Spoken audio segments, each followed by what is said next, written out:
সালামু আলাইকুম।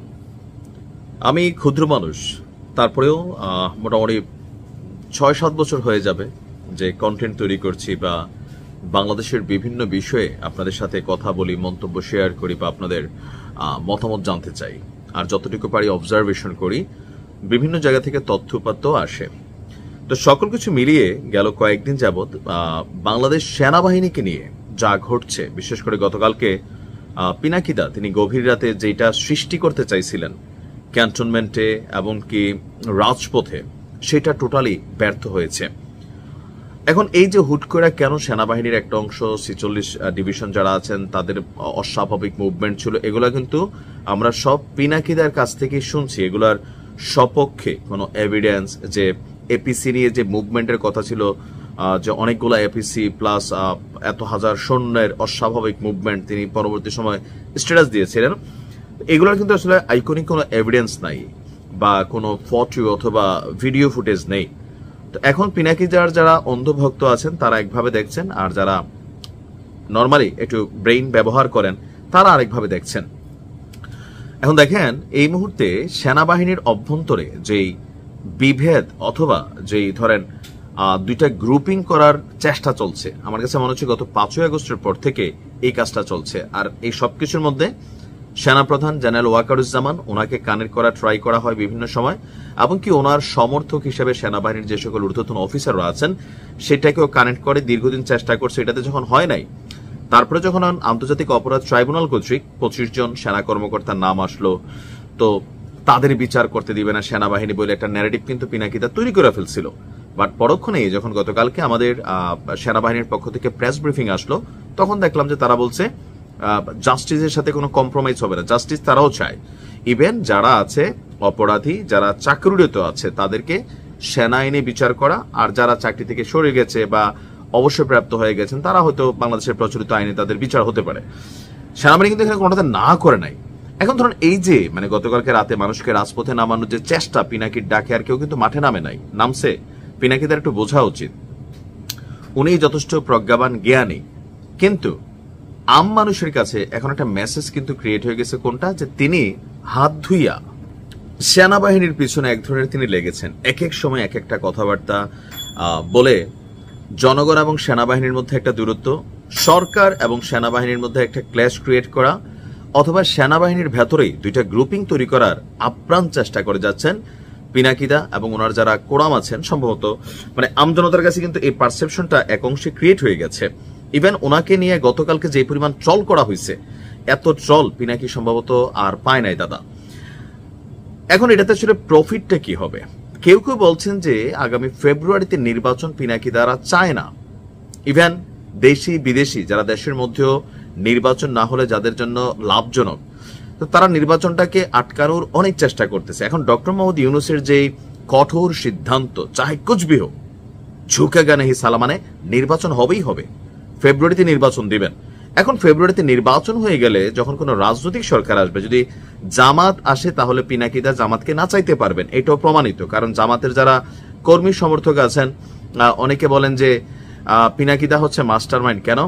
সেই গণজাগরণ মঞ্চে জামাতের যে সকল নেতাদের ফাঁসি দেওয়ানোর দরকার ছিল তখন তিনি একটা ন্যারেটিভ তৈরি করছেন, এরপরে আওয়ামী লীগের সময় তিনি আরেকটা ন্যারেটিভ তৈরি করছেন, এরপরে এখন বিএনপির জন্য তিনি আরেকটা ন্যারেটিভ তৈরি করতেছেন। ঘুরে ফিরে সেই জামাত এখন পিনাকিদার কথায় পানি খায়, ওঠে বসে।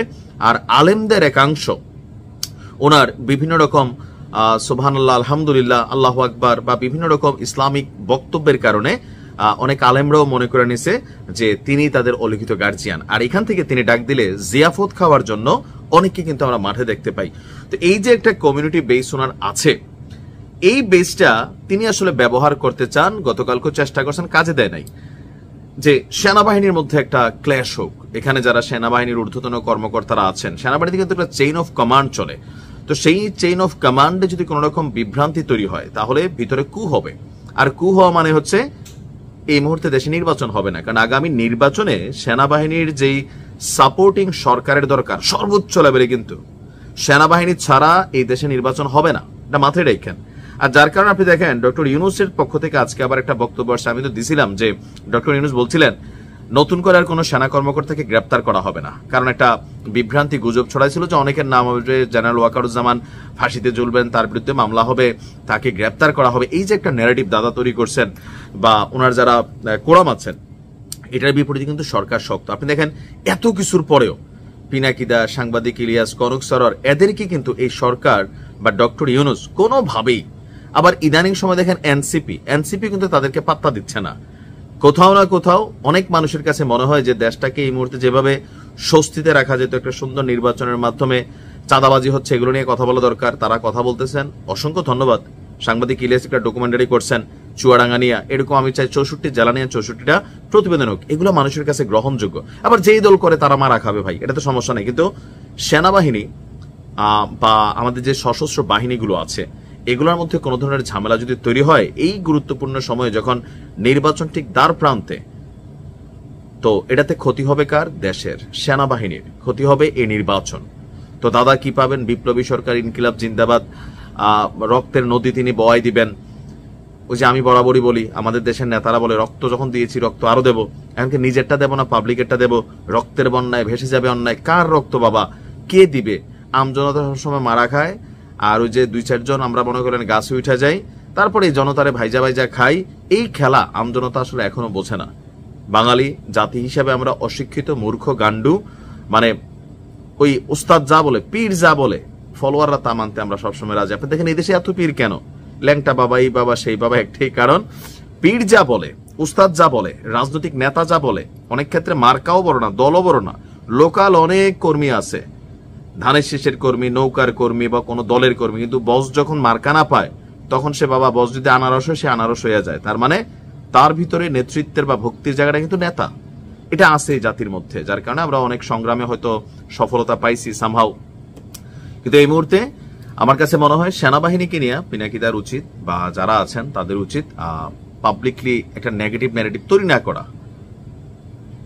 1971-এর পরে বাংলাদেশ সেনাবাহিনীকে নিয়ে, সেনাপ্রধানকে নিয়ে মানে এত টানা বিতর্ক, বা এই সেনাপ্রধানকে সরাই দেওয়া, সেনাবাহিনীতে কুয়ের চেষ্টা করানো, বিভাজন তৈরির চেষ্টা করা, বা ধরেন রাজনৈতিক নেতাদের বিরুদ্ধেও আওয়ামী লীগের সময় যখন করছে তখন বিএনপি জামাত খুব মজা পাইছিল যে না একদম ধরছে, আবার আওয়ামী লীগ অন্যায়ও করছে যেগুলো করছে। এখন যখন ধরেন বিএনপিরে ধরতেছে, তারেক জিয়ারে ধরতেছে, বিভিন্ন নেতাদেরকে ধরতেছে, জামাতের তো আগে ধরে খাইয়াই ফেলছে, জামাতের তো মেরুদণ্ড সে ভাঙিয়াই ফেলছে আপনার গণজাগরণ মঞ্চের প্রেক্ষাপট থেকেই কিন্তু, তাই না? এটা অনেকে ভুলে গেছেন। তো এখন বাকি যে জায়গাগুলো আছে, এখন সামহাও প্রত্যেকটা দলকে তারা নাড়াচাড়া করতেছেন, বা গণ অধিকার পরিষদ তারাও কিন্তু এখন পিনাকিদা এবং সাংবাদিক ইলিয়াস সহ আরো যারা আছেন তাদের যেই ওয়েট ছিল বা সার্বিক গ্রহণযোগ্যতা এখনো আছে, কমসে বিষয়টা ওরকম না, কিন্তু একটা শ্রেণীর ফলোয়ার যারা, তার কাছে মনে হচ্ছে ওনারা আসলে কি চায়। সেনাবাহিনীকে নিয়ে একটা ষড়যন্ত্রের কথা অনেকেই বলে, যে ভারতের রয়ের একটা প্রেসক্রিপশন অনেকেই কাজ করছে।